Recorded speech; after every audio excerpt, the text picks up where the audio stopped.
देखिए हर खबर यहीं पर, सब्सक्राइब कीजिए TV9 भारतवर्ष। यूपी का हिस्ट्री शीटर विकास दुबे सीसीटीवी का डीवीआर लेकर क्यों भागा? कानपुर मुठभेड़ पर विकास दुबे के राजदार का सबसे बड़ा खुलासा। विकास दुबे को संरक्षण देने वालों पर भी कसेगा शिकंजा। कानपुर में लग्जरी कारें मिलने से क्यों मचा हड़कंप? निर्मला सीतारमण को किसने अपशब्द कहा? राज्यों से जुड़ी 9 बड़ी खबरें देखने के लिए देखिए टॉप 9 राज्य। विकास दुबे की कॉल डिटेल से पुलिस वालों से बातचीत के खुलासे पर कानपुर के आईजी मोहित अग्रवाल ने कहा कि पूरा चौबेपुर थाना शक के घेरे में है। किसने दबिश की जानकारी विकास को दी, इस मामले की जांच की जा रही है। जो भी दोषी होगा उसे बख्शा नहीं जाएगा। सूत्रों की माने तो विकास दुबे इतना शातिर है कि वारदात को अंजाम देने के बाद अपने घर में लगे सीसीटीवी कैमरों से जुड़ा डीवीआर लेकर फरार हो गया। विकास के घर से भारी तादाद में हथियार भी बरामद हुए हैं।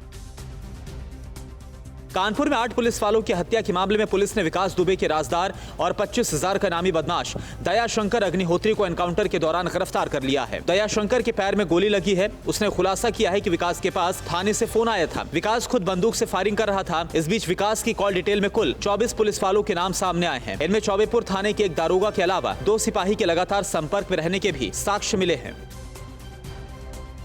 कानपुर में 8 पुलिसकर्मियों का हत्यारे विकास दुबे के सियासी आकाओं पर भी अब शिकंजा कसेगा। सीएम योगी ने विकास को संरक्षण देने वाले नेताओं और अफसरों की जानकारी जुटाने के निर्देश दिए हैं। विकास दुबे को संरक्षण देने वाले नेताओं और अधिकारियों की लिस्ट तैयार की जा रही है। हिस्ट्री शीटर विकास दुबे और उसके भाई दीप प्रकाश को LDA से सबसे बड़ा झटका लगा है। दोनों भाइयों के लखनऊ में बने मकान ढहाए जाएंगे। कल पुलिस ने कानपुर में विकास दुबे के घर को ढहा दिया था।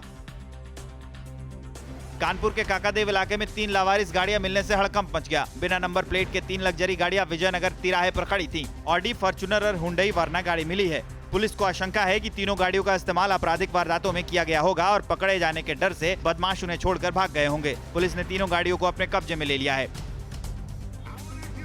पश्चिम बंगाल के बांकुरा में टीएमसी सांसद कल्याण बनर्जी ने वित्त मंत्री निर्मला सीतारमण की तुलना काली नागिन से की है। कल्याण बनर्जी ने कहा कि जैसे काली नागिन के काटने से लोगों की मौत होती है, वैसे ही निर्मला सीतारमण की वजह से लोग मर रहे हैं। उन्होंने अर्थव्यवस्था को नष्ट कर दिया है और उन्हें शर्म नहीं आ रही। बंगाल बीजेपी अध्यक्ष ने कहा कल्याण बनर्जी का मानसिक संतुलन बिगड़ गया है, इसलिए वो ऐसे बयान दे रहे हैं।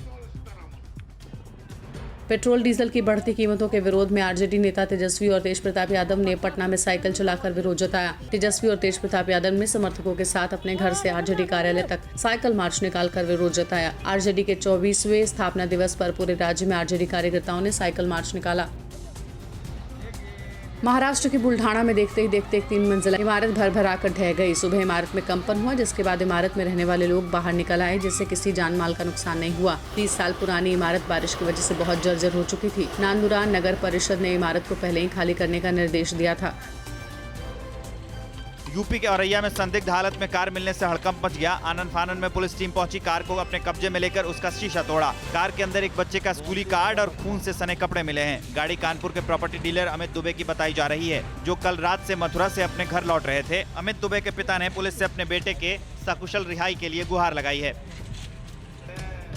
कल से सावन का महीना शुरू हो रहा है और कल ही सावन का पहला सोमवार है, लेकिन कोरोना को देखते हुए मंदिरों ने श्रद्धालुओं के लिए विशेष व्यवस्थाएं की हैं। भोपाल के मशहूर बड़वाले महादेव मंदिर में भोलेनाथ पर जल चढ़ाने के लिए विशेष व्यवस्था की गई है, जिसमें सोशल डिस्टेंसिंग का पालन करते हुए एक पाइप के जरिए शिवलिंग पर दूध और जल चढ़ाया जा सकेगा। इस साल कोरोना की वजह से कांवड़ यात्रा भी स्थगित कर दी गई है। TV9 network 6 languages, Hindi, English, Telugu, Kannada, Marathi and Gujarati. 56 crore impressions. India's number 1 news network. TV9 network.